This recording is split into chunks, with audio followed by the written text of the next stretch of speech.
Canada Goose claims that they make the warmest jacket on the planet, which happens to cost $1,500. Now that might sound crazy to some of you, but there are plenty of people who are willing to pay that much to wear this brand. And it's not like they're planning a trip to Antarctica either. So why is everybody flocking to this Canadian company? Let's figure it out.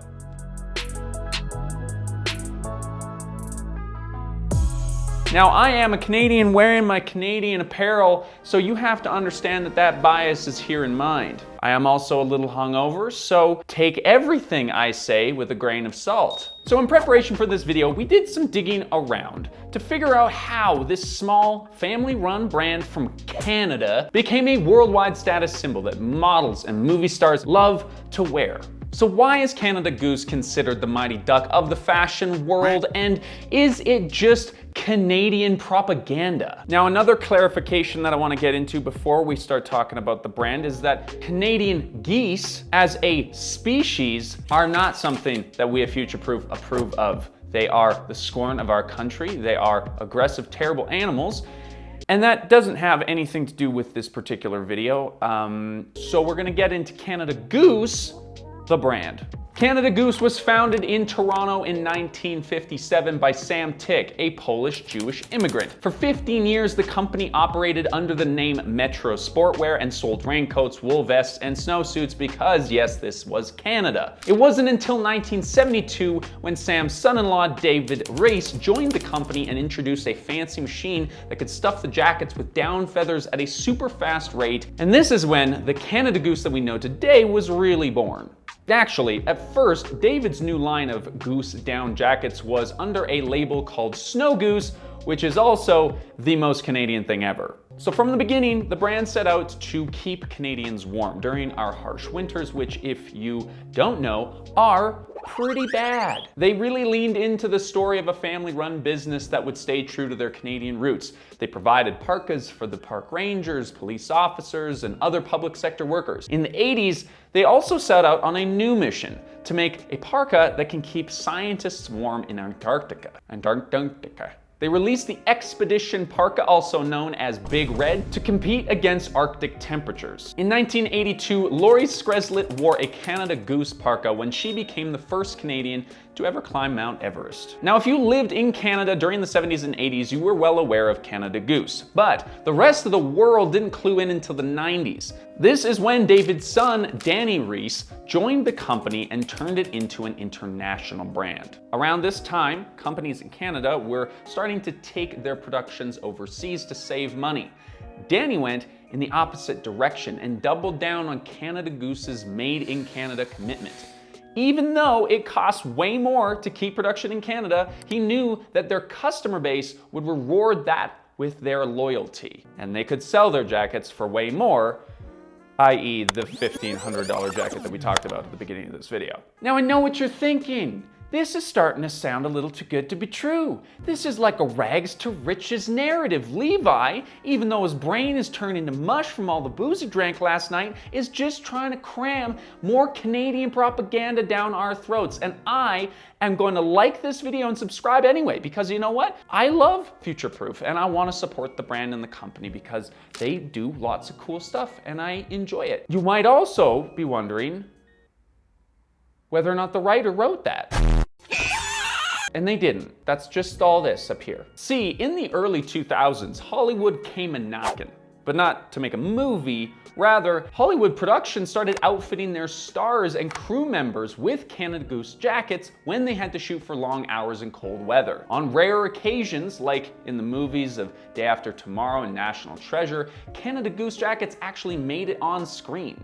But the rest of the time, they've become known as the unofficial jackets of film sets when the camera wasn't rolling. But that was just enough to raise the status of the brand. Canada Goose, of course, took advantage of this relationship that they had with Hollywood and started sponsoring film festivals. They gave out free coats at major events and sponsored grants and awards for the top filmmakers. Around the same time the Canada Goose parkas were becoming the unofficial jacket of Hollywood, the brand also was taking off in Europe. The fact that Danny Reese was adamant about keeping production in Canada made the jackets more appealing to the European fashion scene. The jackets became distinctly Canadian, which was interesting and exotic to people across the pond, if you know what I'm saying. Getting a Canada Goose jacket from Canada was sort of like drinking real champagne from Champagne, France, or eating authentic pizza instead of Domino's that gets delivered to your house. I would absolutely destroy a Domino's pizza right now. God, I feel awful. How do I look? Do I look as bad as I feel? Basically, you had the Hollywood cachet combined with the European interests, which transformed Canada Goose from Canada's best kept secret into a global phenomenon. The Kate Upton Sports Illustrated thing didn't hurt either. Big red parkas weren't just for mountain climbers and park rangers anymore. They were for the elite consumers who cared as much about the status symbol of wearing Canada Goose as much as they did about being warm. Hat, are you crazy? No, I'm warm. The status of these jackets has gotten so high that they often get stolen off of people's backs in robberies. Canada Goose's story is not unlike some of the other brands that we've covered on this channel. Like Carhartt, their parkas started with a utilitarian purpose and then found an unexpected customer base that put the brand in the zeitgeist. In an interview, Danny Reese called the brand the Range Rovers of clothing. It's the car of the outback, and yet ironically, the Queen also drives one. Drove one.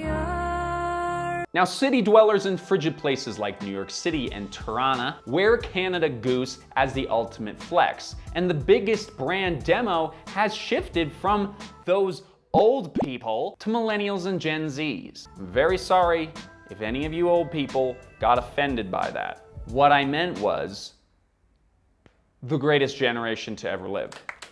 Now listen, you cannot build an internationally recognized company without at least having a backbone of some sort. People have to like the brand. One reason why consumers love these jackets is because they're considered warm without the bulk.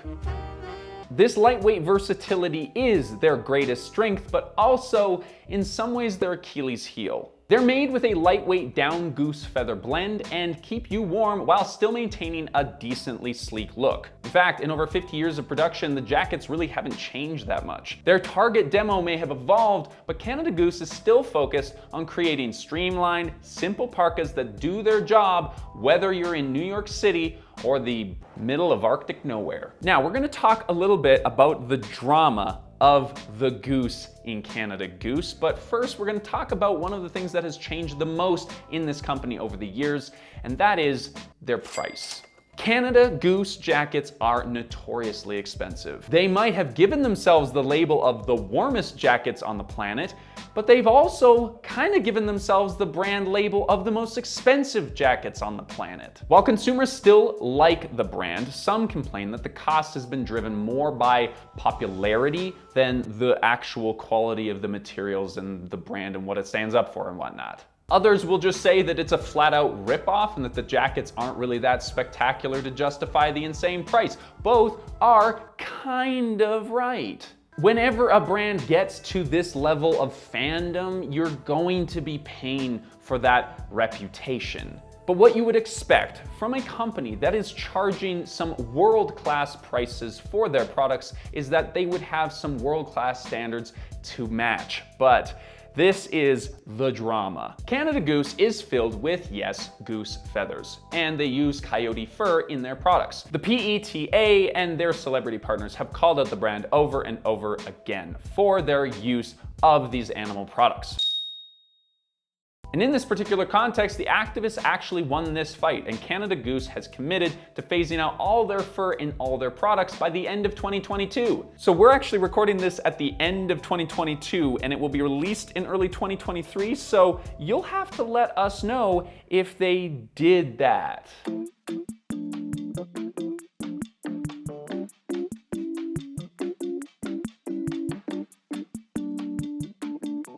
Now, whether or not they succeeded in this goal, they always made a commitment to ethically source these animal materials. Now, these were in accordance with laws in place in North America that minimize animal suffering, but activists called bullshit. It is basically impossible to trap animals humanely at an industrial level, and the laws vary so much across the continent that the standards are wildly different by region. And since Canada Goose isn't upfront about where exactly in North America they source their coyote fur from, there's no way of consumers to know if the fur on their jacket was sourced from a place with strict or lax laws on animal trapping. In general, the fur industry is sketchy as hell, and the Animal Justice Legal Director, Camille Labchuk, said that by claiming that the fur trim on its jackets come from humanely trapped coyotes, Canada Goose is preying on ethically conscious consumers. See, what they don't realize or may not care about is that Canada Goose trims its coats with the fur of coyotes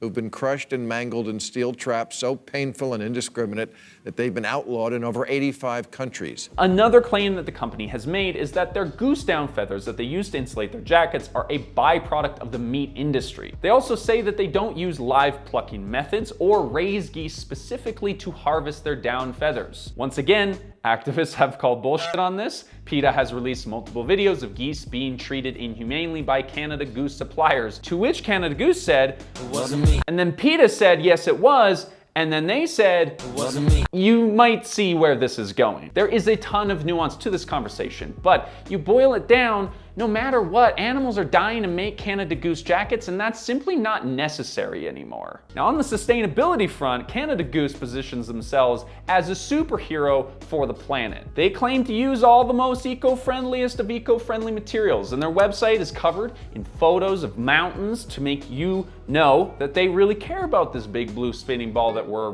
destined to die on. They've also committed to treat their employees well and reach net zero by 2025. But wait for it, the activists also call bullshit on that. According to audits from Good On You and the Impactful Ninja, the intention to be more sustainable isn't actually enough to call yourself sustainable. That's really weird. That's like saying, I am in shape, but not actually going to the gym.